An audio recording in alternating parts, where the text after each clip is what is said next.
Let's go to this story now. The National Union of Metalworkers of South Africa is hosting its annual National Bargaining Conference in Sandton. The trade union is diving into current state of the economy and how the political and socio-economic conditions impact the working class. Our business reporter Ntokozo Khumalo now joins us live from the conference. Ntokozo, a very good morning to you. Set the scene for us on several sectors zoned in on day one yesterday. What's on the agenda, also considering that you had the Minister of the DTIC yesterday?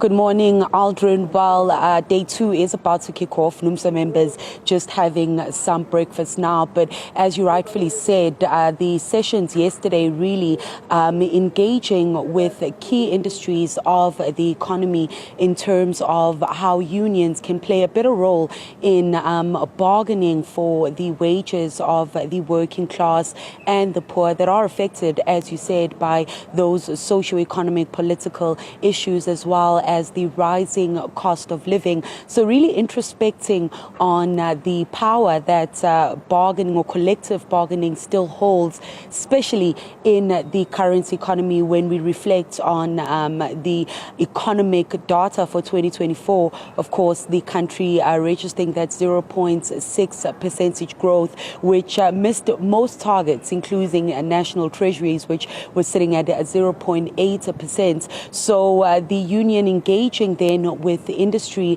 on how they are managing through the sluggish economy and how they can still ensure that workers do get a livable wage. Sectors that they're engaging with, including manufacturing, the auto sector, and this morning we'll be hearing then from the plastic sector, again the automotive industry that we know has been struggling to keep heads above water and has been shedding jobs as that increased competition from Asia really starts to have that impact on the industry.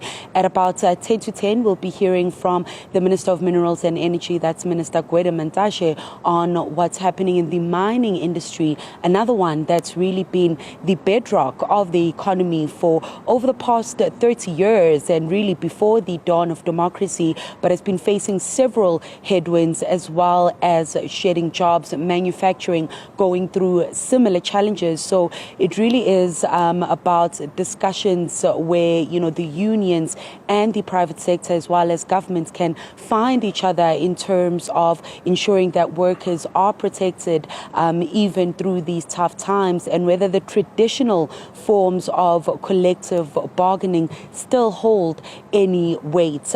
We did see that, a lot of jobs shared in the industries, but what's interesting, and that we'll unpack a little bit later on, is that for several industries, Aldrin, while jobs are being shared, income levels are improving ever so slightly.